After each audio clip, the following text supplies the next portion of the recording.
शास्त्रों के अनुसार नवरात्रि में अखंड ज्योत जलाने से पहले हम मन में संकल्प लेते हैं और माँ देवी से प्रार्थना करते हैं कि हमारी मनोकामना जल्द ही पूर्ण हो जाए। अखंड दीपक को कभी भी जमीन पर न रखें। दीपक को चौकी पर रखकर ही जलाएं। दुर्गा माँ के सामने यदि आप जमीन पर दीपक रख रहे हैं तो अष्टदल बनाकर रखें। अखंड ज्योति अगर घी का हो तो माँ भवानी के दाईं ओर रखें। अगर सरसों के तेल का दीपक है तो बाईं ओर रखें। यह अष्टदल आप गुलाल या रंगे हुए चावलों का बना सकते हैं। अखंड दीपक की लौ को हवा से बचाने के लिए कांच की चिमनी से ढककर रखना चाहिए। नवरात्रि के पारण होने के बाद दीपक को फूंक मारकर या गलत तरीके से बुझाना सही नहीं है, बल्कि दीपक को स्वयं बुझने देना चाहिए। किस दिशा में जलाना चाहिए? ईशान कोण यानी उत्तर पूर्व दिशा को देवी देवताओं का स्थान माना गया है, इसलिए अखंड ज्योति पूर्व दक्षिण कोण यानी आग्नेय कोण में रखना शुभ माना जाता है। ध्यान रखें कि पूजा के समय ज्योति का मुख जो है वो पूर्व या फिर उत्तर दिशा में होना चाहिए। अखंड ज्योत जलाते समय इन बातों का जरूर ध्यान रखना चाहिए दोस्तों। अखंड ज्योत जलाने से पहले हाथ जोड़कर श्री गणेश, देवी दुर्गा और शिव जी की आराधना करें। दीपक प्रज्वलित करते वक्त मन में मनोकामना सोच लें और माँ से प्रार्थना करें कि पूजा की समाप्ति के साथ आपकी मनोकामना भी पूर्ण हो जाए। अखंड ज्योत जलाते वक्त हमें यह मंत्र जरूर पढ़ना चाहिए। ओम जयंती मंगला काली भद्रकाली कृपालिनी दुर्गा क्षमा शिवा धात्री स्वाहा स्वधा नमोस्तुते।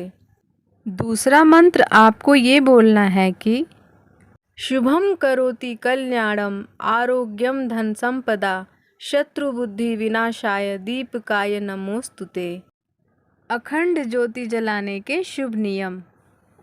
नवरात्रि में अखंड ज्योति की लौ पूर्व दिशा की ओर रखने से आयु में वृद्धि होती है।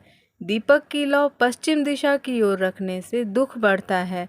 दीपक की लौ उत्तर दिशा की ओर रखने से धन लाभ होता है और दीपक की लौ दक्षिण दिशा की ओर रखने से धन की हानि होती है। किसी शुभ कार्य से पहले दीपक जलाते समय इस मंत्र का जाप करने से शीघ्र ही सफलता मिलती है।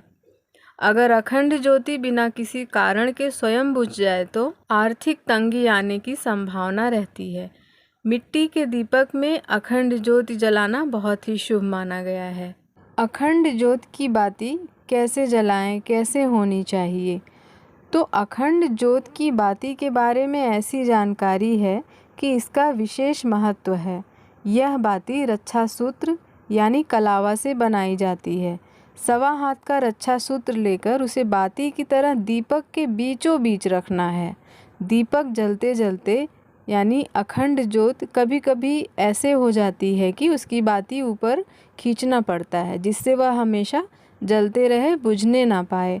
और कभी कभी ऐसा करते टाइम बाती बुझ जाती है, तो इसके लिए हमें एक छोटा सा मिट्टी का दीपक अलग से जला कर रखना है अखंड ज्योत की अग्नि से। ऐसा करने से ये फ़ायदा होगा कि अगर अखंड ज्योत किसी कारण से उस समय बुझ जाती है तो भी आपकी छोटी ज्योत जलती रहेगी, जो कि अखंड ज्योत का ही काम करेगी। और अखंड ज्योत की बाती को ऊपर करने के बाद में उस छोटी दीपक को अपने आप बुझने देना चाहिए। नवरात्रि में घर में अखंड ज्योति जलाने से सर्व कार्य सिद्ध का आशीर्वाद प्राप्त होता है। परिवार में सुख शांति आती है। अखंड ज्योति के प्रकाश से घर की नकारात्मक ऊर्जा का नाश होता है। जीवन से अंधेरा यानी कि तनाव खत्म होता है और सकारात्मकता में वृद्धि होती है। किसी विशेष मनोकामना पूर्ति के लिए अखंड ज्योति जलाएं और नियमों का पालन करें तो जल्द शुभ परिणाम मिलते हैं। बिना विघ्न के वो काम पूरा हो जाता है। अखंड ज्योति जब पूरी हो जाए तो कहते हैं बचे हुए घी या तेल को शरीर पर लगा लेना चाहिए।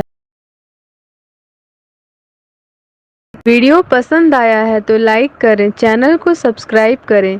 प्रेम से बोलो जय माता दी।